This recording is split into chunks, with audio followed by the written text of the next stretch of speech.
பரலோகத்தில் வாசமாயிருக்கின்ற எங்கள் பிதாவே, இரக்கமுள்ள எங்கள் தேவனே, நீதியுள்ளவரே, உங்களை துதிக்கின்றோம் பிதாவே, சோதரிக்கின்றோம். உங்களுடைய நாமம் மகிமைப்படுவதாக. இந்த நாளிலே நாங்கள் கூடி வந்திருக்கிறோம் பிதாவே. இந்த நாளிலே இந்த சமயத்தில் கூட உங்களுடைய வேத வாக்கியங்களை ஆராய்ந்து அறிந்து பிதாவே, நாங்கள் ஆவிக்குரிய வகையிலே அறிந்து கொள்ளவும் பிதாவை உணர்ந்து கொள்ளவும் உதவி செய்யும். இரக்கமுள்ள தேவனே, நீதியுள்ள எங்கள் பிதாவே, எங்களுக்கு தேவையான நன்மையும் பிதாவே தயவு கூர்ந்து பரிபூர்ண ஞானத்தை கொடுக்கும்படியாக செய்கின்றோம். இரக்கமுள்ள தேவனே, நீங்கள் தாமே எங்களுக்கு உங்களுடைய வேத வாக்கியங்களை அறிந்து கொள்ளவும் போதிக்கவும் தயவு செய்து வாய்ப்பு கொடும் பிதாவே. நாங்கள் எங்கள் ஞானத்தை பிரயோஜனப்படுத்தி கொண்டு சரியாக அதை பயன்படுத்த தயவு செய்து உதவி செய்யும். இரக்கமுள்ள தேவனே, நாங்கள் இமைக்காக அல்ல, நாங்கள் பிதாவே மறுமையிலே நாங்கள் பிதாவே உங்களை போல உங்களுக்காக நாங்கள் வாழ்வதற்கு ஏற்றவாறு இருப்போம் என்று அறிந்திருக்கிறோம். பிதாவே, உங்களுடைய சித்தமானால் நீங்கள் தாமே எங்களுக்கு பாதுகாத்து எங்களுக்கு தேவையான நன்மையை கொடும் பிதாவே. தொடக்கத்திலிருந்து முடிவரை இந்த வகுப்பை பாதுகாத்து கொள்ளும். இரக்கமுள்ள எங்கள் தேவனே, எங்களை ஆசீர்வதியும் பிதாவே. பிதாவே, இங்கே இருக்கக்கூடிய ஒவ்வொருவரையும் பாதுகாத்து கொள்ளும். எங்கள் சகோதரர், எங்கள் அப்பா அம்மா சகோதரர்களை பாதுகாத்து அவங்களுக்கு தேவையான நன்மையை கொடும். உங்கள் ஊழியத்தை செய்யத்தக்கதாக ஞானத்தை கொடும் பிதாவே. இரக்கமுள்ள தேவனே, நீங்கள் தாமே சகோதரனுக்கும் அவருடைய குடும்பத்திற்கும் அவருடைய மனைவிக்கும் அவன் பிள்ளைகளுக்கும் நீங்கள் தாமே ஞானத்தையும் பலனையும் கொடும்.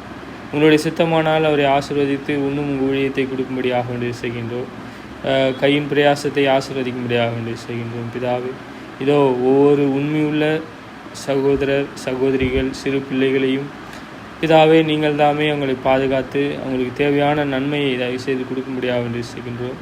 இரக்கமுள்ள தேவனே, இன்னும் அதிகமாக ராஜ்யத்தின்குரிய காரியங்களையும் உங்கள் வேத வாக்கியத்தையும் பிதாவே உங்களுடைய சகல ஞானத்தையும் அறிந்து கொள்ள புத்தியை கொடுக்கும்படியாக வேண்டிய செய்கின்றோம். குமாரனும் இரட்சகருமாக இருக்கிற இயேசுவின் இனிய நாமத்தில் கேட்கின்றோம் பிதாவே. கொரிந்தியர் புஸ்தகம் 7:20-21.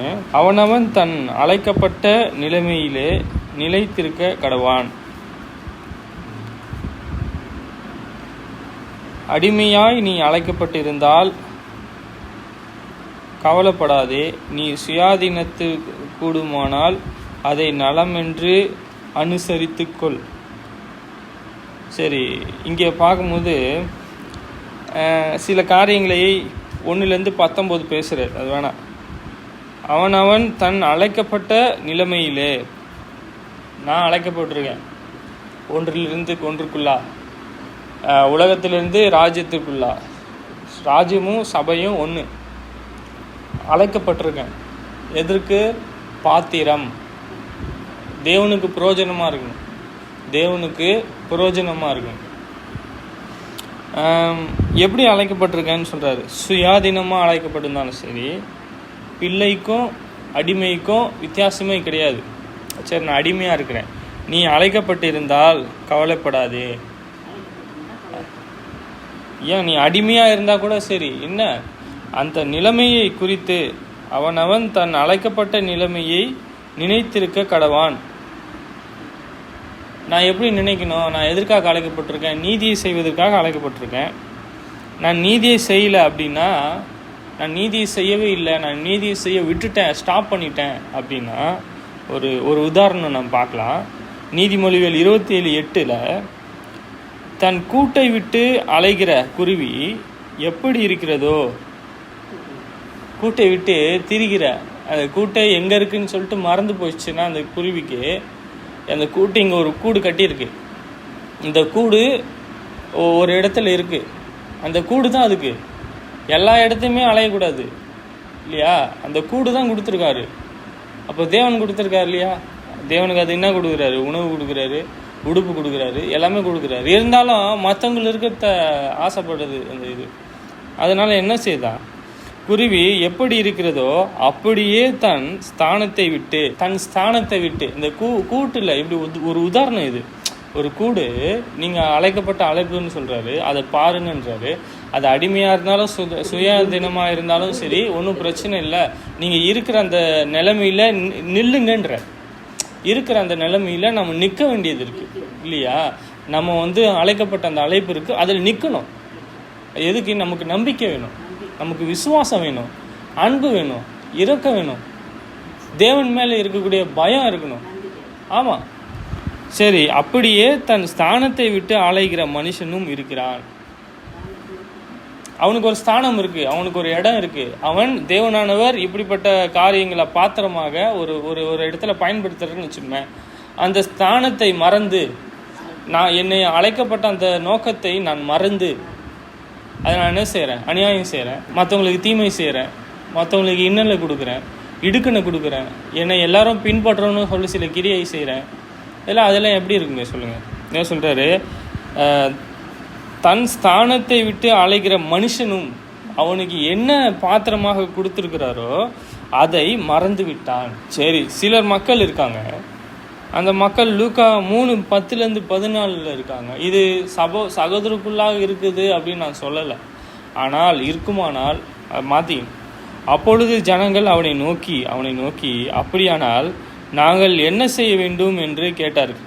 அவர்களுக்கு அவன் பிரதியுத்தரமாக, 2 அங்கி உடையவன் இல்லாதவனுக்கு கொடுக்க கடவான், ஆகாரத்தை உடையவனும் அப்படியே செய்ய கடவான் என்றார். புரியுதா? சரி. அப்பொழுது அந்த ஜனங்கள் சொல்கிறாங்க, நாங்கள் என்ன செய்யணும்? அப்படியெனில் நாங்கள் என்ன செய்ய வேண்டும் கேட்குறாங்க. அவர்களுக்கு அவர் பிரதியுத்தரமாக என்ன சொல்கிறாரு? 2 அங்கி உள்ளவன், அங்கி நம்ம போட்டிருக்கோம்ல, இப்போ ட்ரெஸ்ஸுன்னு சொல்கிறோம் இல்லையா, அந்த ட்ரெஸ்ஸு 2 இருந்துச்சுன்னா ஒன்று கொடுன்ற. அப்போ 2 இருக்குது உங்ககிட்ட, என்ன சொன்னோம்? 1 விட்டுருணும், 1 கொடுக்கணுமா இல்லையா? 2 இருக்குது உங்ககிட்ட, 1 கொடுக்கணுமா இல்லையா? அப்போ 2த்தையும் நீயே வச்சுக்கணும்னா அப்போ யார்? சரி, ஓகே. கொடுக்க கடவான், ஆகாரத்தை உடையவனும் அப்படியே செய்ய கடவான் என்றார். ஆகாரம் அதிகமாக இருக்குது, 2 ஆள் சாப்பிட்ற மாதிரி இருக்குது. நான் தரமாட்டேன்னு சொல்லிட்டு சாப்பிட்டுட்டு கொட்டிட்டேன். என்ன சொல்கிறாரு? கொஞ்சம் அதிகமாக இருந்துச்சுன்னா வாங்காமல் இருக்கிறது நல்லது. இங்கே ஆகாரத்தையும் அதிகமாக மீந்து இருக்குது அப்படின்னா மற்றவர்களுக்கு கொடுக்கணும். அந்த இடத்துல என்ன இல்லை? தாழ்மை இல்லை. இந்த வசனத்தை கேட்குறதுக்கு தாழ்மை கிடையாது, இரக்கம் இல்லை, மன உருக்கம் கிடையாது. மன உருக்கம் இருந்தால் தான் என்ன செய்வாங்க? ஒரு சகோதரன் இருக்கார், அந்த சகோதரன் லேவி, ஆயக்காரன், 2 பேர் இருக்காங்க. 2 பேரும் போயிட்டுருக்காங்க. ஒருத்தர் கீழே விழுந்து கிடக்குறாரு. கீழே விழுந்து அவர் என்ன பண்ணியிருக்காங்க? குத்து உயிராக கொலை உயிராக ஆக்கி திருடன் கொள்ளைக்காரனும் அது மாதிரி கையில் இருக்கிறதெல்லாம் பிடுங்கிட்டு அப்படி போட்டான். அவன் சாவர நிலைமையில தான் இருக்கான். இப்போ அப்படி இருக்கிற மனுஷனை தேவனுடைய பிள்ளை என்ன பண்ணா? அப்படி பார்த்துட்டு, ஓ உனக்கு தேவையா? சரி போயிட்டான். உனக்கு தேவையா? போயிட்டான். இன்னொருத்தர் பார்த்துட்டு தன்னோடு ஏற்றிக்கொண்டு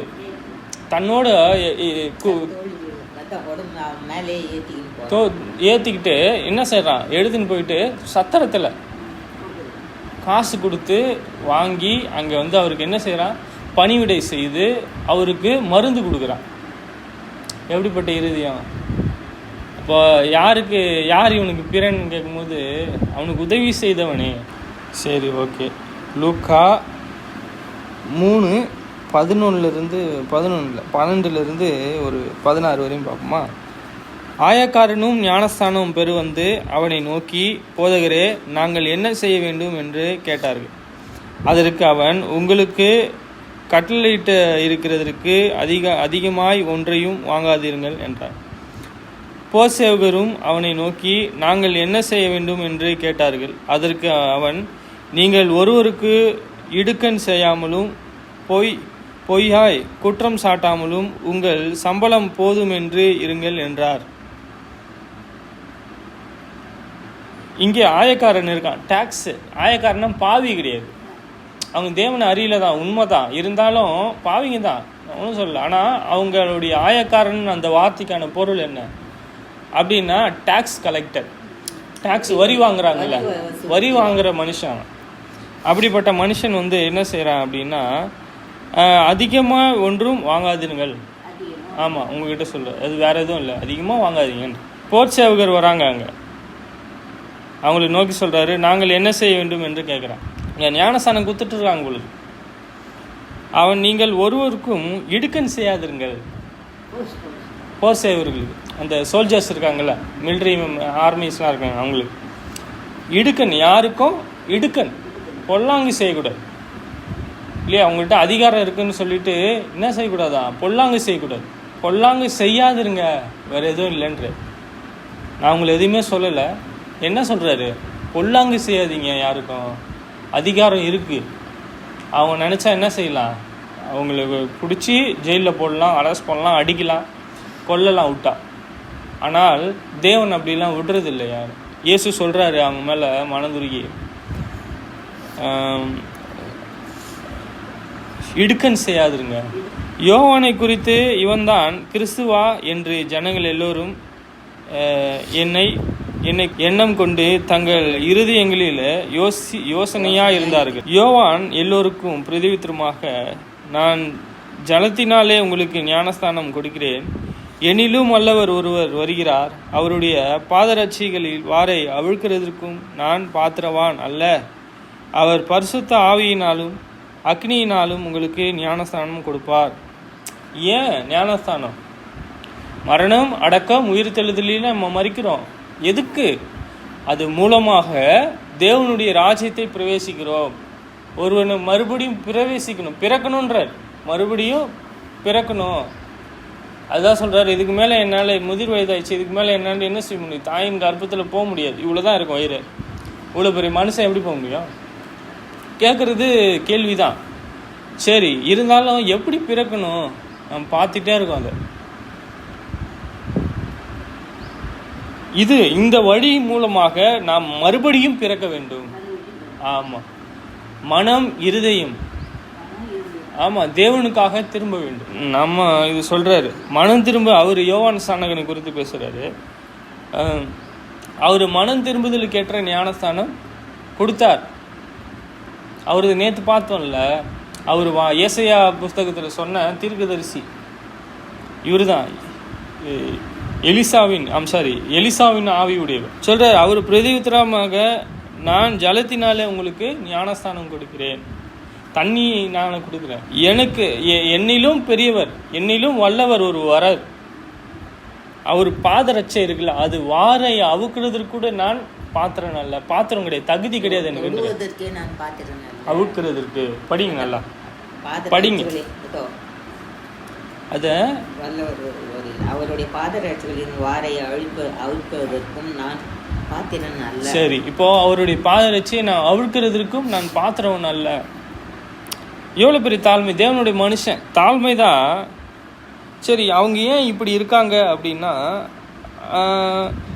ஏன் அப்படி தேவனை அறியாமல் இருக்காங்க அப்படின்னா, அவங்க தேவனுக்கு ஏற்ற போல அந்த மனமானது திரும்பவில்லை. மனம் மாறல. எல்லாருக்கும் ஒரு வாய்ப்பு கிடைக்கணும் இல்லை? அங்கே யார் இருக்கா? தீர்க்கதரிசி இருக்காரு, யோவான். அப்புறம் இயேசு இருக்காரு. அது இல்லாமல் பரிசுத்தவான்கள் இருக்காங்க, அப்போஸ்தலர்கள் இருக்காங்க, யோவான் இருக்காரு, யாக்கோபு இருந்தார், பேதுரு இருந்தார் இல்லையா? எவ்வளோ பேர், 12 பேர் மேலே எவ்வளோ பேர் ஞானஸ்தானம் பெற்று பரிசுத்தவான்கள் இருந்திருக்காங்க. இதுக்கப்புறம் நாம் காணத்தக்கதான பரிசுத்தவான்கள் இருக்காங்க. அவங்களுடைய நடக்கையை பார்க்கும்போது இடரல் இல்லாமல் இருக்கிறது. அது ஏன்? அது மட்டும் எப்படி இருக்கு?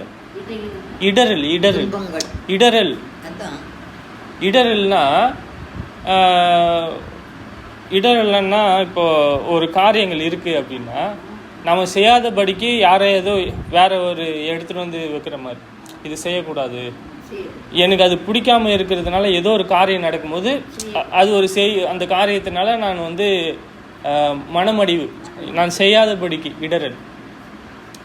இப்படி அழுத்தம் அப்படின்னா, என்னை ஒரு அழுத்தலாம், நானே போய் என்னை அழுத்திக்கலாம் இல்லையா? 2 காரியம் இருக்குது. இப்போ அழுத்தம்னா நான் செய்யக்கூடிய காரியத்தினால வரக்கூடிய விளைவு, அது அழுத்தம் அப்படின்னு சொல்கிறோம். இப்போது அவர் இப்படிப்பட்ட பரிசுத்த ஆவியினாலே ஞானஸ்தானம் கொடுப்பார். ஞானஸ்தானம் தண்ணியில் கொடுக்குறாங்க, கொடுத்த பின்பு பரிசுத்த ஆவியினுடைய வரமும் உங்களுக்கு கிடைக்கும். இவர் கொடுக்கலையே பரிசுத்த ஆவியினோட வரத்தை, யோவான் ஸ்நானகன். இயேசு தான் கொடுக்குறார். அதுவும் 2 இயேசு மரித்த பின்பு அப்போஸ்தலர்கள் 2 சந்ததிக்கு மட்டும். ஆமாம், அப்படி கொடுக்குறார். சரி, 17 சொல்றாரு, தூற்றுக்கூடை அவர்கள் கையில் இருக்கிறது, அவர் தமது களத்தை நன்றாய் விலகி கோதுமையை தமது களஞ்சியத்திலே சேர்ப்பார், பதரையோ அவியாத அக்னியிலே சுட்டெரிப்பார் என்றார்.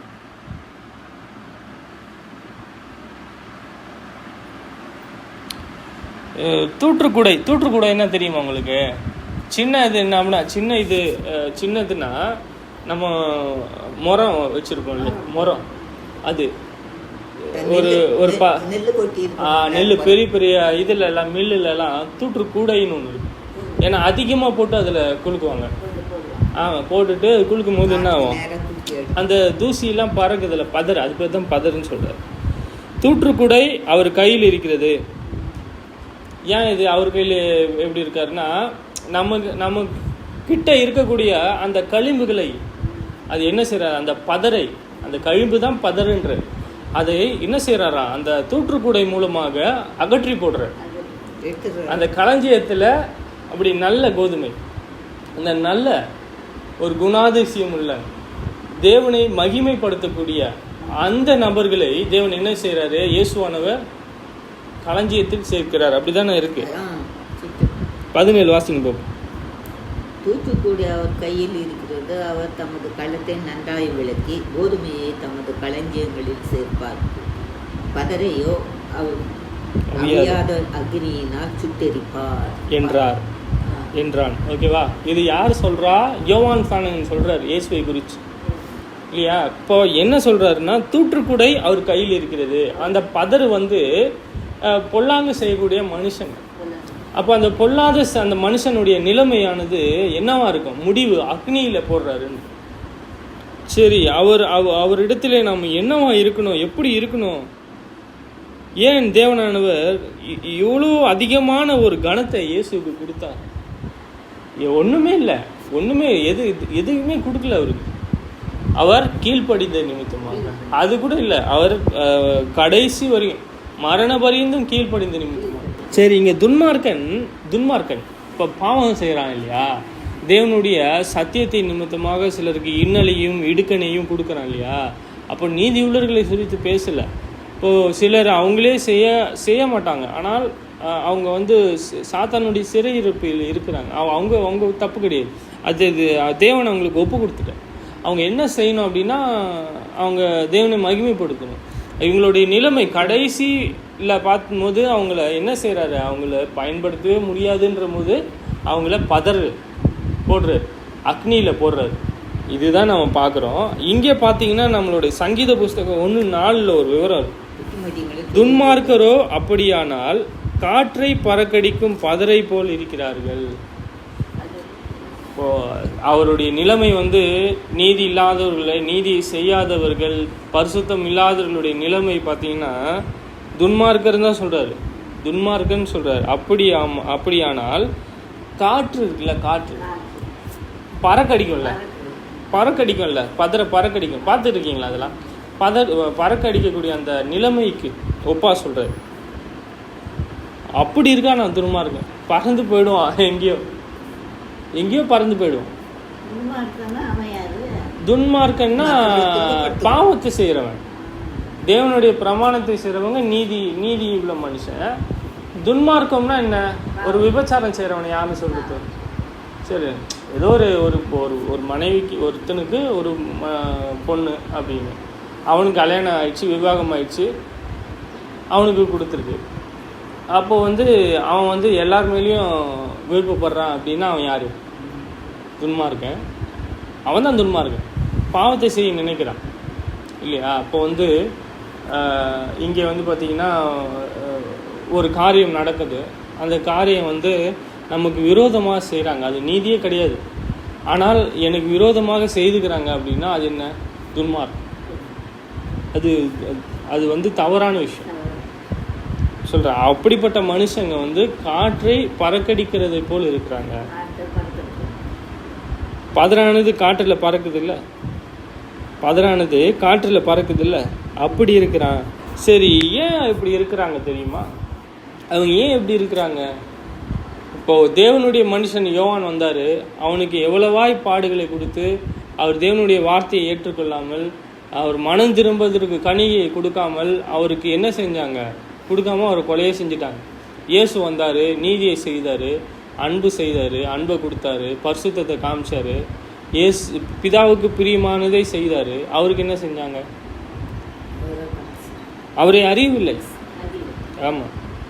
மீகா 4:12 வாசிங்க. ஆனாலும் அவர்களை கர்த்தருடைய நினைவுகளை அறியாமலும் அவருடைய யோசனையை உணராமலும் இருக்கிறார்கள். அவர் அரிக்கட்டுகளைப் போல அவர்களை களத்திலே சேர்ப்பார். புரிஞ்சு சார்? அவர்களுடைய நினைவு எப்படி பிரியமா இல்லைன்ற, கர்த்தருடைய நினைவுகள் அறியவில்லைன்ற.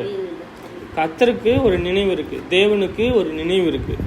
அந்த நினைவை ஏன் நான் பார்க்க முடியவில்லை அப்படின்னா, அவர் சொல்லப்பட்டவைகளை நான் அறிந்து அந்த நீதியை செய்யும் பொழுது, நான் அழைக்கப்பட்டதற்கு நான் பாத்திரவனாக இருக்கும் பொழுது, இயேசுவினுடைய அடிச்சூடு நடக்கும் பொழுது, தேவன் இந்த பிரமாணத்தை கொடுத்திருக்கார், அதை நான் செய்யும் பொழுது, துன்மார்க்கத்தை விட்டு நான் பிரியமாக இல்லை. அந்த துன்மார்க்கன் சாவது எனக்கு பிரியமாக இல்லை. அந்த துன்மார்க்கத்தை செய்வது எனக்கு தேவை கிடையாது. நான் அதை விட்டு நான் நீதியை செய்தனால் அவரை நான் அறிய முடியும். ஆமாம், சொல்கிறேன். அதெல்லாம் நம்ம ஒன்று ஒன்றா பார்ப்போம். இது தேவனுடைய இருதயத்தை அறிய முடியலன்ற. அப்போ இவங்க இந்த பிரமாணத்தை அறிய முடியலதானே இயேசு வந்தார். அப்போது தேவன் எப்படி தாவீதை பூர்ணமாக்கினார்? சொல்லுங்கள். தாவீதை எப்படி பூர்ணமாக்கினார்? சாலமோனை எப்படி பூர்ணமாக இருந்தார்? மரிக்கும் போது அவர் பூர்ணமாயிட்டார், நீதி உள்ளவராக வளர்ந்துட்டார் சாலமோன். அவருடைய அவங்க தகப்பனுடைய ஞானம் அவருக்கு இருந்துச்சு. ஆமாம். சரி, இப்போது இதெல்லாம் நம்ம பார்க்கலாம். பெரிய பாடம் அதெல்லாம். தாவீது குறித்து, சாலமோனை குறித்து பெரிய பாடம். அதுக்கு நம்ம வாழ்க்கையை முழுசும் படிக்கலாம், தேவனை குறித்து படிக்கிறது. இங்கே அவங்களுடைய அறிவை, கர்த்தருடைய நினைவை அறியாமலும் அவருடைய யோசனையை உணராமலும் இருக்கிறார்கள். இதுதான் காரணம், வேறு எதுவுமே இல்லை.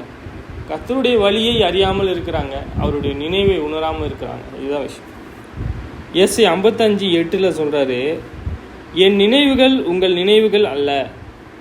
அவங்க தேடணும், வரணும் அப்படின்னு சொல்லிட்டு வந்தாங்க அப்படின்னா அது எதை விட்டுட்டு வரணும்? எல்லாத்தையும் விட்டுட்டு வரணும். எல்லாத்தையும் கையிலேயே பிடிச்சிக்கிட்டு வர முடியாது. சொல்கிறாரு, உங்கள் நினைவுகள் எங்கள் நினைவு இல்லை. நான் ஒரு மாதிரி யோசிக்கலாம், தேவன் ஒரு மாதிரி யோசிப்பேன். வேறு சகோதரர் ஒரு மாதிரி யோசிக்கலாம், தேவன் ஒரு மாதிரி யோசிப்பேன். சரி, உங்கள் வழிகள் என் வழிகள்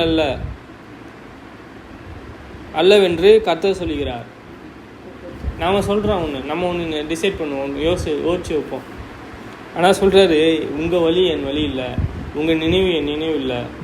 நம்ம யார் வழியில் போகிறது? அவர் வழியில், அவருடைய ஞானத்தில் போகும். ரோமர் 11:33 சொல்கிறார், தேவனுடைய ஐஸ்வர்யமும் ஞானமும் அறிவும் என்பவர்களின் ஆழம் எவ்வளவா இருக்கிறது. அவருடைய நியாய தீர்ப்புகள் அளவிடப்படாதவைகள், அவருடைய வழிகள் ஆராயப்படாதவைகள். கர்த்தருடைய சித்தத்தையே அறிந்தவன் யார்? அவருக்கு ஆலோசனைக்காரனாயிருக்கிறவன் யார்? புரிஞ்சுதா? தேவனுடைய ஐஸ்வர்யம் எது? தேவனுடைய ஐஸ்வர்யம், தேவனுடைய ஐஸ்வர்யம்னா என்ன? அது பணம் கிடையாது, பணம் இல்லை. இரக்கத்தில் ஐஸ்வர்யம் உள்ளவராய் சொல்றாரு. அவர் மிகுந்த அன்பு கூர்ந்து, மிகுந்த அன்பு கூர்ந்துன்றார். எபேசியர் 1:4-5-6 1ஆம் அதிகாரம். ஓகே. தமக்கு முன்பாக நம் அன்பிலே பரிசுத்தம் உள்ளவர்களும் குற்றம் இல்லாதவர்களுமாய் இருப்பதற்கு அவர் உலகத் தோற்றத்திற்கு முன்னே கிறிஸ்துவுக்குள் நம்மை தெரிந்து கொண்டபடியே பிரியமானவர்களுக்குள் தமக்கு தந்தருளின தம்முடைய கிருபையின் மகிமையும் புகழ்ச்சியாக தம்முடைய தயவுள்ள சித்தத்தின்படியே நம்மை இயேசு கிறிஸ்து மூலமாய் தமக்கு சுவிகார புத்திரராகும்படி முன்குறித்திருக்கிறார். அவருடைய கிருபையின் ஐஸ்வர்யத்தின்படியே இவருடைய இரக்கத்தினாலே பாவ மன்னிப்பாகிய இரத்தத்தினாலாகிய பாவ மன்னிப்பாகிய மீட்பு இவர்களுக்குள் நமக்கு உண்டாயிருக்கிறது. இதுதான் பார்த்தோம். 7 தான், ரைட்டா? சரி, நான் இதிலிருந்து தான் நம்ம பார்க்கணும். அதை தமக்கு முன்பாக நம் அன்பிலே. தமக்கு முன் யாருன்னா பவுல் சொல்றாரு, அவங்க யூதர்கள், அவங்க தேவனுக்கு தெரிந்து கொள்ளப்பட்டவர்கள். சரி, இப்போ நாம் அப்படின்றாரா? இப்போ சொல்றாரு பாருங்க, நாம் அன்பிலே பரிசுத்தமுள்ளவர்களும் குற்றம் இல்லாதவர்களுமா இருப்பதற்கு. குற்றம்னா பிரமாணத்தை கொடுத்துட்டாரு, நீ இதை செஞ்சிட்ட, நீதி பாவி, குற்றப்பத்திராங்க யாரோ, அப்படி இல்லாமல் என்ன செஞ்சிட்டாரு? பிரமாணத்தை கொடுத்துட்டாரு. அவர் உலக தோற்றத்திற்கு முன், எப்போ உலக தோற்றத்துக்கு முன்? உலக தோற்றத்துக்கு முன்னாடி இப்படிப்பட்ட தீர்மானம் அவருடைய இருதயத்தில் இருந்திருக்கு. அது என்னன்னு பார்க்கலாமா?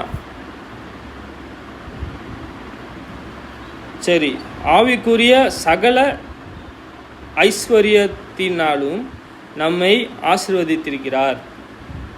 இது பூமிக்குரிய ஐஸ்வர்யம் அழிந்து போகும் இல்லையா?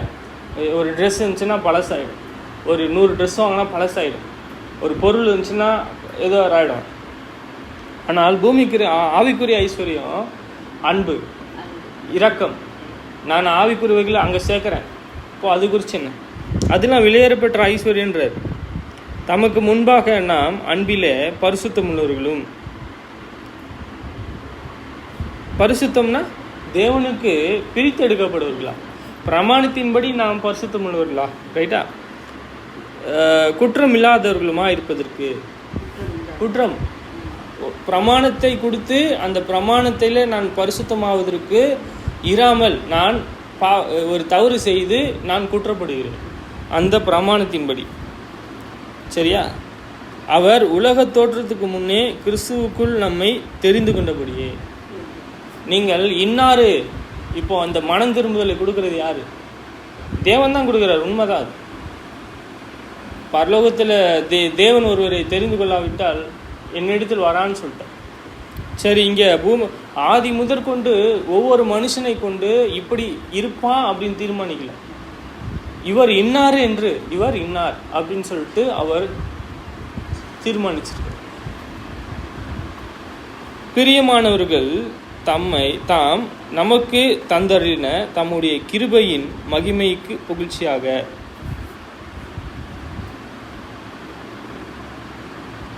யாரு பிரியமானவங்க இங்க சொல்லுங்க? இயேசுவுக்கு. அவருடைய பிரமாணத்தின்படி செய்கிறவங்க இல்லையா? அவருடைய பிரமாணம் ஒன்று இருக்கு, அதன்படி செய்கிறவங்க. நாம் தமக்கு தந்தறின தம்முடைய கிருபைன்னா நமக்கு தெரியும், இரக்கம். அவருடைய இரக்கம் அது என்னவா இருக்குன்னா மகிமையாக இருக்குது. அது என்னவா இருக்குன்னா புகழ்ச்சியாக இருக்குது, ப்ளீஸிங் இல்லையா? தம்முடைய தயவுள்ள சித்தத்தின்படியே. தயவு யாருடைய தயவு? அவரிடத்திலிருந்து வரக்கூடிய ஒரு தயவு, இரக்கம். ஆமாம், அது ஒரு சித்தம். அவர் ஒரு நோக்கத்தில் இருக்கார். நாம் இன்னது இயேசு கிறிஸ்து மூலமாய் தமக்கு சுவிகார புத்திரராகும்படி முன்குறித்திருக்கிறார். புரியல?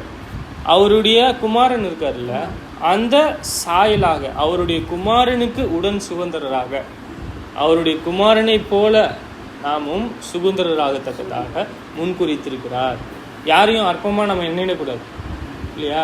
இவங்க தான் இப்போ ஆரம்பிக்கிறாங்க அப்படின்னு அற்பமாக எண்ணக்கூடாது. அவங்க என்ன செஞ்சிருக்காங்க? முன்பே அவரை குறித்து என்ன சொல்றது? தீர்மானம் இருக்கிறது. இயேசு கிறிஸ்துக்குள்ள அவங்க வளரக்கூடும் இல்லையா? தம்முடைய தயவுள்ள சித்தத்தின்படியே நம்மை இயேசு கிறிஸ்து மூலமாக தமக்கு சுவிகார புத்திரராகும்படி முன்குறித்தார். குமாரனாக அவருடைய சாயலாக வரணும். நம்ம ஒரு சாயலாக இருப்போம், நமக்கு தேவனுடைய பிரமாணம் அறியாமல் இருக்கிறோம். அறியும் பொழுது வரக்கூடிய மேன்மை பெருசு, உலகத்தாருக்கெல்லாம் கிடையாது. நம்மக்கிட்ட இருக்கக்கூடிய சமாதானம் அவங்கக்கிட்ட கிடையாது. ஏன் சமாதானம் இயேசு சொல்கிறாரு. அப்போ யார் சமாதானம் இருக்குது? பிதா கிட்ட இருந்த சமாதானம் அவர்கிட்ட இருக்குது, அவர்கிட்ட சமாதானம் என்கிட்ட இருக்குது. இப்போ 2 பேரும் என்கிட்ட என்னவா இருக்காங்க? சமாதானமாக இருக்காங்க. அப்போது அவங்களோட நான் கிரியை செய்ய முடியுமா? லகுவாக கிரியை செய்ய முடியும். அதை விட அதிகமான கிரியை செய்கிறான் அப்படின்னு. சரி, 7 பார்த்தீங்கன்னா அவருடைய கிருபையின் ஐஸ்வர்யத்தின்படியே. அவருடைய கிருபை இரக்கம் சொல்லுவோம் இல்லையா? ஆமாம், ஐஸ்வர்யத்தின்படியே இவருடைய இரத்தத்தினாலாகிய பாவ மன்னிப்பாகிய மீட்பு. ஆமாம், நம்ம எதுலேருந்து மீட்கப்பட்டிருக்கோம்? உலகத்திலிருந்து. நிறைய பேர் நினச்சிக்கிறாங்க அவர் ரத்தம் சிலுவையிலேருந்து சொட்டினதுனால தான் மீட்கப்பட்டிருப்பார் அப்படின்னு.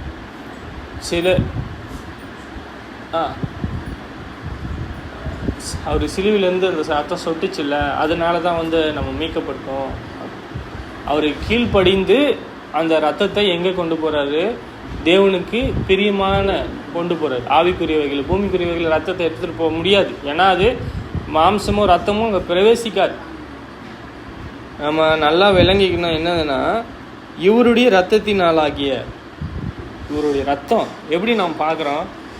பூமிக்குரியது கிடையாது இல்லையா? இவர் ரத்தம் பூமிக்குரியதாக சிந்தப்பட்டுச்சு. பூமியில் அடித்தாங்க, ரத்தம் கொட்டிச்சு தான். அவர் இழுத்துட்டு போகும்போது ரத்தம் கொட்டினே தான் போயிருக்கும் இல்லையா? ஒரு லைட்டாக கிழிஞ்சாலே எவ்வளோ ரத்தம் போகுது. அப்போது தலையில் வச்சு அடிக்கிறாங்க, வாரினால் அடிக்கிறாங்க, அடித்து இழுக்கிறாங்க, சிலுவை பாரத்தை சுமக்கிறாங்க இல்லையா? முதுகு ஆணியில் அடிக்கிறாங்க, கையில் சிலுவையில் ஏற்றி துன்புறுத்துகிறாங்க இயேசுவை. அவருடைய கடல் காளானை எடுத்து அது காடினா வினிகரில் துடைச்சி குடி அப்படின்னு கொடுக்குறாங்க. தாகமாக இருக்குன்னு கேட்டதுனால இப்படியா செய்வாங்க? அவங்க எவ்வளோ செஞ்சுருக்காங்க. இதெல்லாம் வேதனை இல்லையா? சிலுவையிலேருந்து இப்படி மூச்சு விடுறதுக்கு சிரமமாக இருக்கும். ஏன்னா ஆணி கைகாலெலாம் அடிச்சிட்டேன். கையில் அடிச்சிட்ட பின்பு முதுகில் அடிபட்டிருக்கும். சிலுவையில் அவருடைய இப்போ இருக்கிற மாதிரி ஷைனிங்கெல்லாம் இருக்காது. மார்பிள்ஸு இந்த இது பாலிஷ் போடுறதெல்லாம் இருக்காது. அப்படியே மரக்கட்டை மாதிரி தான் இருக்கும். அப்போ ஏறி இறங்கும் போது என்ன ஆகும்? மூச்சு விடும்போது அவர் ஏறும் பலவீனமாக இருக்கார். அப்போ மூச்சு எப்படி விட முடியும்? கையில் ஆணி போட்டு. அப்போ என்ன ஆயிடுச்சு? அவர் இப்படி மூச்சு விடும் போது முதுகில் அடிக்கப்பட்ட அந்த கிழிக்கப்பட்ட அந்த காரியம் அவருக்கு சிராய்ப்பு உண்டாயிருக்கு இல்லையா? சிராய்ப்பு கண்டிப்பாக இருந்திருக்கும். அப்போ அந்த ரத்தம்லாம் என்னவாயிருக்கும்? கீழே கொட்டியிருக்கும் இல்லையா? எவ்வளோ பாடுகள் பட்டிருக்கு. அவர் கீழ்ப்படிந்திருக்கார் இல்லையா? இந்த கீழ்ப்படிந்தோடு கூட அந்த ரத்தத்தினால என்ன ஆயிற்று? பாவ மன்னிப்பாகிய மீட்பு இவர்களுக்கும் நமக்கும் உண்டாயிருக்கிறது. இவர்களுக்கும் நமக்கும்ன்றார் இல்லை, யூதர்களுக்கும் நமக்கும். யார் மூலமாக? இயேசுவின் மூலமாக நமக்கு மீட்பு உண்டாயிருக்கிறது. நம்ம பாவத்திற்கு அடிமையாக இருக்கும்.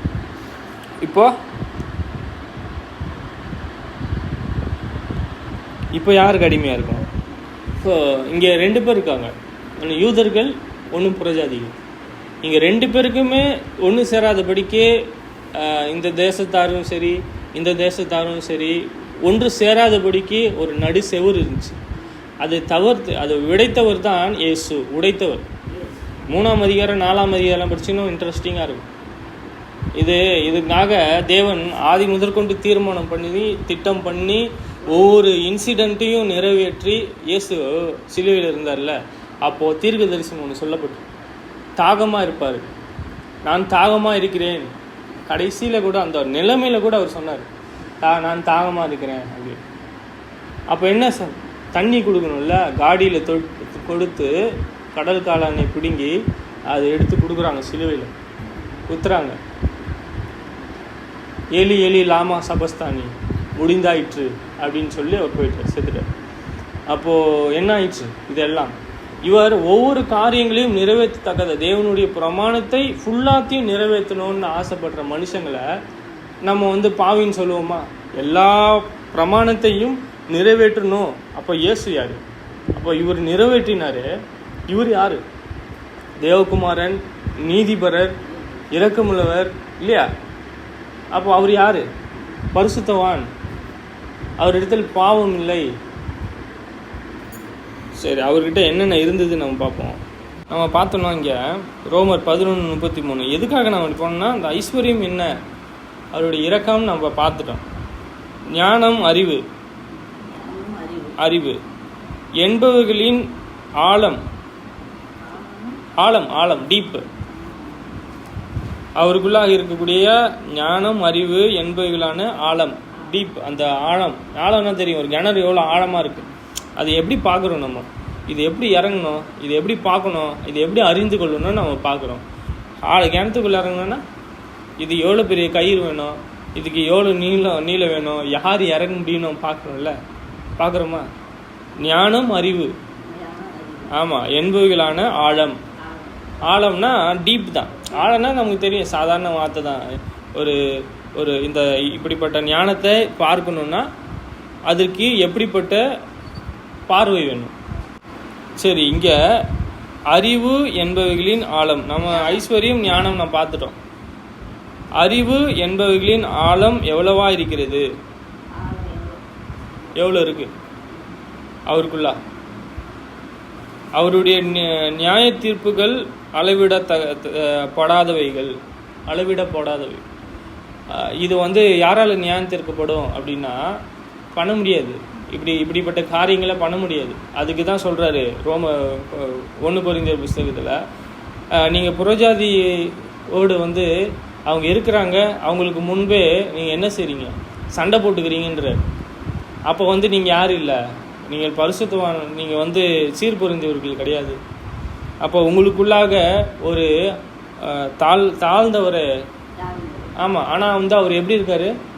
நீதி உள்ளவர், இரக்கமுள்ளவர், அவர் நியாயமாய் தீர்ப்பு செய்கிறவர். அவர்கிட்ட போன்ற வெளியே போகாதீங்க.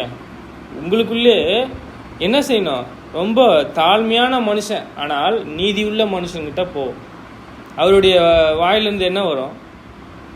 தேவனுடைய நியாய தீர்ப்புகள் இருக்கும். அந்த தீர்ப்பு, தேவனுடைய நியாய தீர்ப்பை நம்ம என்ன செய்யணும்? தேவனுடைய தீர்ப்பு இருக்குல்ல, அப்படியே செய்யணும். நம்ம கூட்டவோ குறைக்கவோ செய்யவே கூடாது. ஒரு இன்சிடெண்ட் நடக்குதுன்னா அந்த இன்சிடெண்ட்டை அப்படியே செய்யணும். ஒரு காரியத்தை சொல்லணும், அப்படியே சொல்லணும். கூட்டக்கூடியது தான் நல்லதோ தீமையோ அது அப்படியே சொல்லணும். அளவிடப்படாதவைகள் நம்ம பார்த்தோம். அவருடைய வழிகள் ஆராயப்படாதவைகள். நம்ம வழியை பார்த்தோம். நம்ம நினைவு அவர் நினைவு கிடையாது. அவர் யோசிக்கிற மாதிரி நம்ம யோசிக்க முடியாது. அதுக்கு நமக்கு என்ன தேவை இருக்குது? அவருடைய வழியை பார்க்கணும். சொல்கிறாரு, அவருடைய ஐஸ்வர்யம், அவருடைய இரக்கம் தெரியணும், அவருடைய ஞானம் தெரியணும், அறிவு இருக்கணும். ஞானம், அறிவு, அவருடைய ஆழம் தெரியும். அவர் எவ்வளவெல்லாம் இருக்கிறார், அவர் எப்படியெல்லாம் இரக்கமாக இருக்கிறார். அப்படிப்பட்ட மனுஷங்கிட்ட தான் நம்ம என்ன செய்யணும்? நாம் ஆலோசனைகளை கேட்கணும். இல்லைன்னா கேட்கக்கூடாது. கர்த்தருடைய சித்தத்தையே அறிந்தவன் யார்? அவருடைய யார் அந்த ஆலோசனை கொடுப்பா? கர்த்தருடைய சித்தம் இருந்தாங்கன்னா நல்லது. கொரிந்தியரில் சொல்கிறார், கர்த்தருடைய ஞானம் உள்ளவர்கிட்ட கேளுங்கன்ற. அவருக்கு ஆலோசனைக்காரனாக இருக்கிறவன் யார்? கர்த்தருக்கு ஆலோசனை கொடுப்பது யார்? அவர் செய்து வைத்திருக்கிறது தான் நம்ம செய்யணுமே தவிர, அவரும் அந்த மனுஷனும் எப்படி அவர் செய்து வைத்திருந்ததை தான் செய்யணும். நான் கூட இப்போ தேவன் ஒரு வார்த்தை சொல்கிறேன்னா அங்கே என்ன இருக்கோ அதை தான் சொல்லணும். நான் கூட்டவோ குறைக்கவோ கூடாது. அங்கே என்னவோ அந்த வார்த்தையை அப்படியே தான் சொல்லணும். அந்த வார்த்தையை அப்படியே டைரெக்டாக அப்படியே தான் சொல்லணும். கூட்டவோ குறைக்கவோ கூடாது. அப்போ நான் கூட்டினால் நான் பொய்யனாவேன், தேவன் என்னை கடிந்து கொள்வார். ரெட்டிப்பாக நான் இன்னைக்கு பாத்திரம் ஆகிடுவேன் இல்லையா? அங்கே இல்லாத நம்ம இருக்கிற மாதிரி சொல்லக்கூடாது. அப்போது நான் கொஞ்சம் கேர்ஃபுல்லாக இருக்கணும் போதிக்கும் போது, இல்லை? அப்போ நான் கேட்குறவங்க அதே போல் கேர்ஃபுல்லாக இருக்கும். தேவனுடைய வார்த்தை ஏதோ வேஸ்ட்டாக போகுது அர்த்தம் இல்லை. அந்த வார்த்தை நம்மளோடு கிரியை செய்யணும். அந்த வார்த்தை தான் நமக்கு ஜீவன். நமக்கு அவருடைய இருதயம் அவசியம். வெளிப்படுத்தல் 14:14 இங்கே வெளிப்படுத்தலில் சொல்கிறார், இது முன்பு வரப்போகிறது இல்லையா, முடிந்தது, வரப்போகிற காரியங்களை சொல்கிறாரு. இன்னும் சிலது நடக்கலை. இருக்கிற காரியத்தை சொல்லுவார், வருகின்ற காரியத்தை சொல்லுவார். இப்பொழுது எப்படி இருக்காரோ அதை சொல்லுவார். Future, present, past.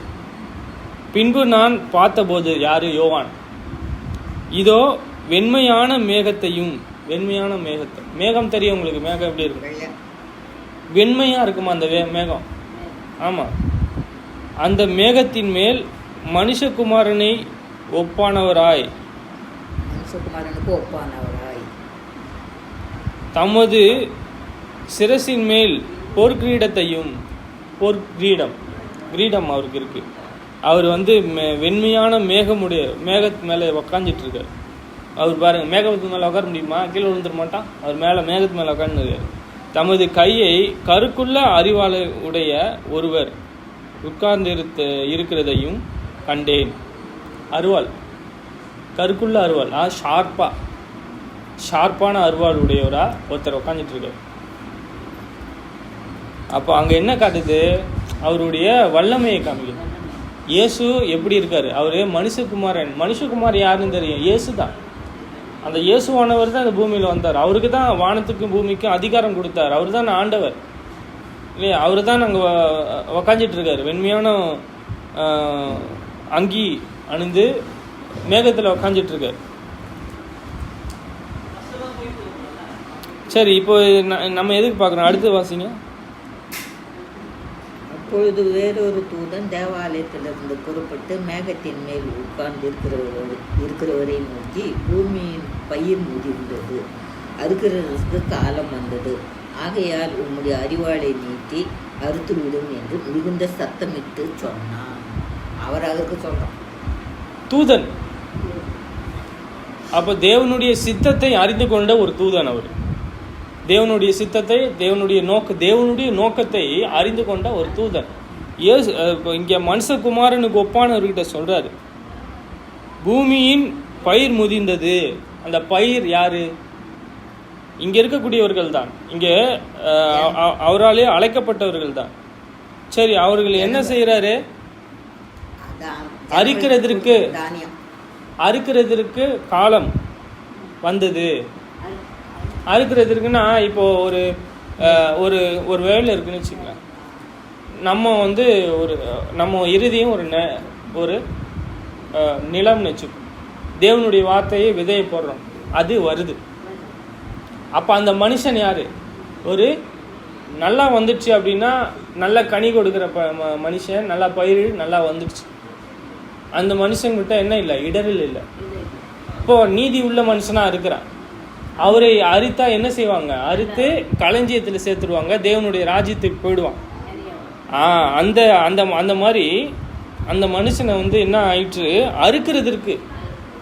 அப்படிப்பட்ட மனுஷனாக நீதி உள்ளவர்களாக நம்ம நிறைய கனிகள் கொடுத்துருந்தோம், நிறைய சீட் விதைகள் வந்துருந்துச்சு அப்படின்னா நம்மளை புடைச்சி தானியத்தில் சேர்த்துருவார்.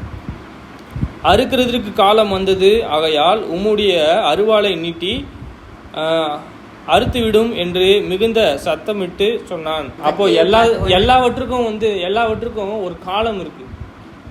எல்லாவற்றுக்கும் ஒரு காலம் இருக்கு.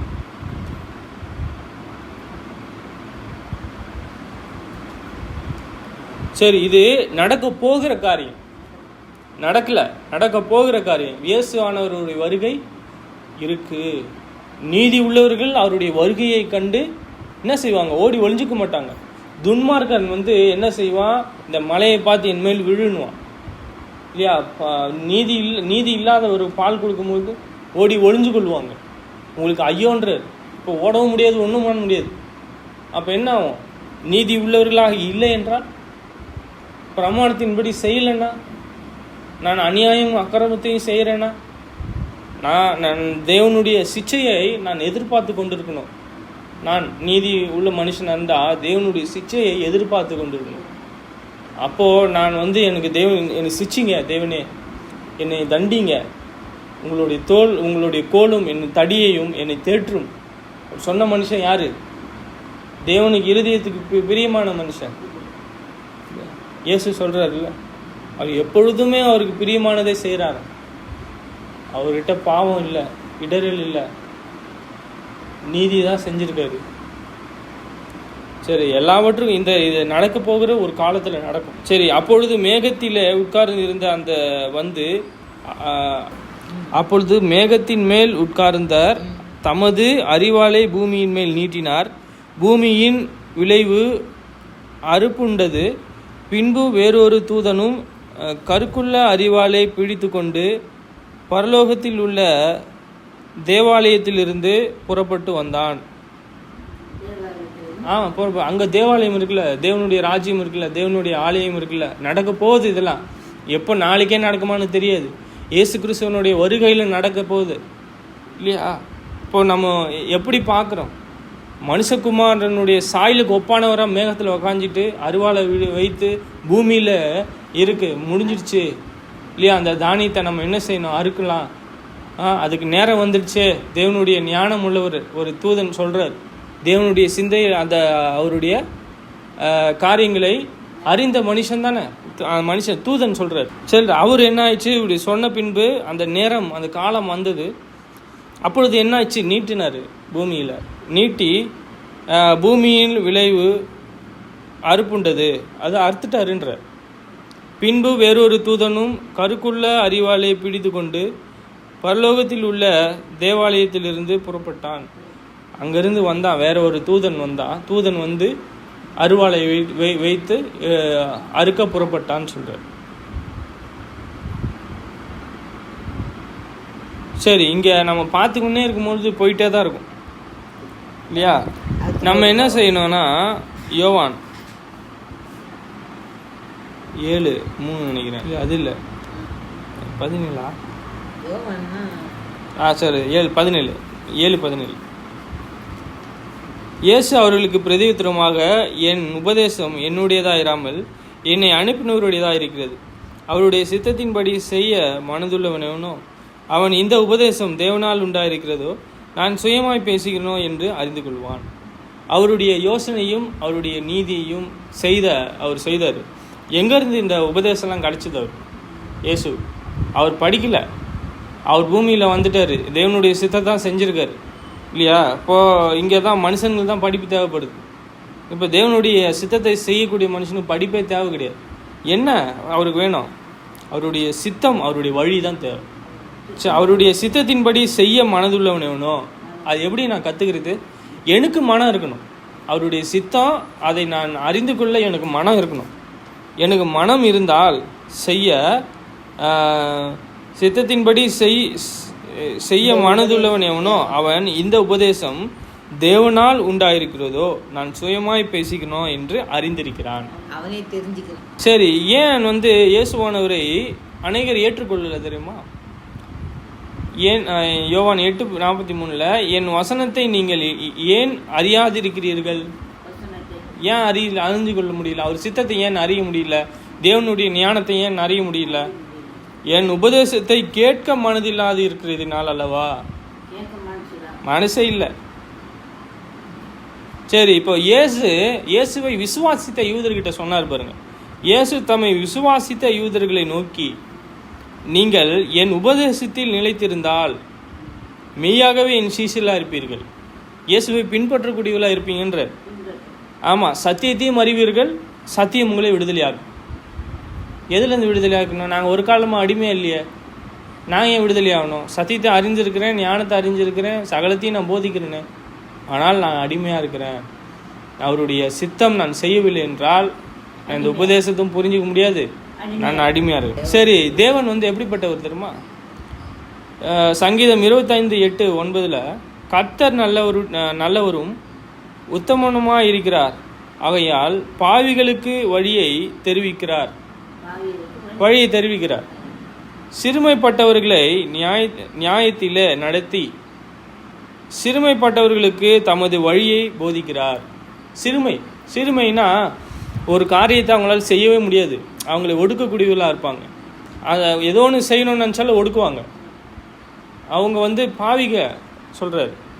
அப்போது செய்கிறவங்கெல்லாம் பாவிங்க கிடையாது, நீதி உள்ளவங்க கூட செய்யும் போது ஒடுக்கலாம் சொல்கிறாரு. கர்த்தர் நல்லவர் உத்தமனுமாக இருக்கிறார். ஓகேவா? ஆகையால் பாவிகளுக்கு பாவிகளுக்கு வழியை தெரிவிக்கிறார். பாவிகள் அப்படின்னா ஆமாம், தேவனுடைய வார்த்தையை அறிந்து கொள்ளாமல் இருக்கிறாங்கல்ல அவங்க. சிறுமைப்பட்டவர்கள், சிறுமைனா இந்த காரியங்களை ஈப்ரூவில் போய் பார்க்கலாம். சிறுமை 9:25-9 meek will be guilt in the judgement and the meeks will he teach this way. கர்த்தருடைய உடன்படிக்கையையும் அவருடைய சத்தம். அதான் ஒருவரை ஒன்று செய்ய வேண்டும் என்று சொல்லும் பொழுது கில்ட், ஒன்று செய்யணும் அப்படின்னு சொல்லும் பொழுது அந்த இது ட்ரெண்ட் அப்படின்ற ஒரு வார்த்தை அழுத்துறது. ஒருத்தரை அழுத்துறாங்கல்ல, ஒரு இதில் அழுத்தி கிடக்கலாம், ஒன்று மற்றவங்க அழுத்தலாம். அப்படிப்பட்ட சிறுமைப்பட்டவன், ஒன்றும் செய்ய முடியாதவன், சிறுமைப்பட்டவர்களை நியாயத்திலே நடத்தி சிறுமைப்பட்டவர்களை தமது வழியை போதித்தார். யாருக்கு போதித்தார்? அழுத்தப்பட்டவர்களுக்கு அவருடைய நீதியை சொன்னார். ஆமாம், அவங்க ஒரு பார்வையில் அவங்க பாவிகளாக இருக்காங்க. நடத்தி சிறுமைப்பட்டவர்களுக்கு தமது வழியை போதித்தார். யாரு? போதிக்கப்பட்டவர்கள் நீதி உள்ளவர்களா, போதிக்கப்படுறவங்க நீதி உள்ளவர்களா? 2 பேரும். பிரமாணத்தை ஏற்றுக்கொண்டால் 2 பேரும் நீதி உள்ளவர்கள் ஆகலாம். ஆக முடியாதுலாம் கிடையாது. மற்றவங்க தான் சொல்லுவாங்க அந்த மாதிரி. அவருடைய உணர்ந்து கொள்ளுதலின் ஞானத்தையும் நாம் காத்து கொள்வோமானால் நாம் பாத்திரவானாக நடக்க முடியும். இல்லைனால் அந்த குருவியை போல தன்னுடைய இடம் என்னதென்று மறந்து திரியிறான்ல இங்கேயும் அங்கேயும், அப்படிப்பட்ட மனுஷனுக்கு ஒப்பாக இருக்கிறான்ற. இப்போ நம்ம என்ன செய்யணும்? நம்மளுடைய சாயல் என்னதென்று அறிந்து கொள்ளணும். நான் எதற்காக அழைக்கப்பட்டேன் என்று அறிந்து கொள்ளணும். நான் ஒன்றை செய்ய, நீதியை செய்ய அழைக்கப்பட்டிருக்கிறேன். நான் பாத்திரவானாக நடந்து கொள்ளணும் இல்லையா? நீதியை செய்வதற்கு அழைக்கப்பட்டிருக்கேன், அதை செய்யணும். அப்படி செய்யலை அப்படின்னா நான் அந்த குருவியை போல் தன்னுடைய கூடு எங்கே இருக்குதுன்னு தெரியலையா, அதுக்கு மறந்து போய் சுற்றுதான் அங்கேயும் அங்கேயும். அப்படிப்பட்ட மனுஷனுக்கு ஒப்பாக இருக்கிறான்ற தன்னுடைய சாயல். நான் மறந்துட்டேன் அப்படின்னா தேவனுடைய சாயலையும் தேவனுடைய வார்த்தையும் எந்த ஒரு இரக்கத்தையும் செய்யலைன்னா அந்த குருவிக்கு ஒப்பாக இருக்கிறேன். அந்த குருவிக்கு ஒப்பா அந்த மனுஷன் இருக்கா, அந்த மனுஷனுக்கு ஒப்பா நான் இருக்கேன் இல்லையா? ஜோமன். பரலோகத்தில் வாசமாயிருக்கின்ற பிதாவே, இரக்கமுள்ள தேவனே, உங்களை துதிக்கின்றோம். பிதாவே, உங்களுடைய வேத வாக்கியங்களை அறிந்திருக்கிறோம். பிதாவே, நீதி உள்ளவரே, நீங்கள் பரிசுத்தர். நீங்கள் பிதாவே பெரியவராயிருக்கிறீர். பிதாவே, உங்களுடைய சத்தியத்திலே வளருவதற்கு உதவி செய்யும். இரக்கமுள்ள தேவனே, நீங்கள் பரிசுத்தமுள்ளவராக இருக்கின்றீர். உங்கள் ஞானத்தை எங்களுக்கு கொடும். பிதாவே, நீங்கள் தாமே எங்களுக்கு சோதனையிலிருந்தும் இக்கட்டிலிருந்தும் பிதாவே எங்களை பாதுகாத்து எங்களுக்கு தேவையான நன்மையை கொடுக்கும்படியாக வேண்டுகின்றோம். பரிசுத்த ராஜாவே, நீங்கள் பரலோகத்தில் இருக்கிறவர். உங்களுடைய நாமம் மகிமைப்படுவதாக.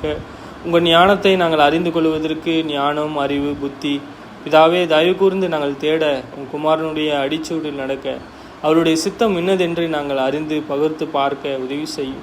நாங்கள் அழைக்கப்பட்ட அந்த நோக்கத்தை தயவு செய்து நாங்கள் செய்யத்தக்கதாக உதவி செய்யும். பிதாவே, இரக்கமுள்ள தேவனே, கூடி வந்திருக்கிற சகோதர சகோதரிகளை ஆசீர்வதியும்.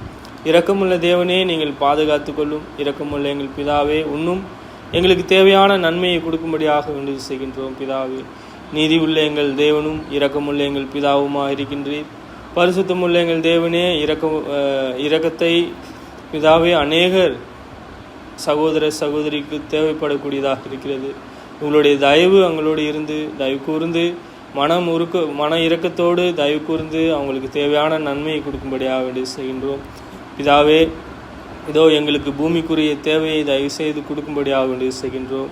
பிதாவே, இதுவரையிலும் தொடக்கத்தின் முடிவரை உங்கள் சித்தத்தையும் உங்கள் வேத வாக்கியத்தையும் கேட்ட சகோதரிகளை ஆசீர்வதியும்.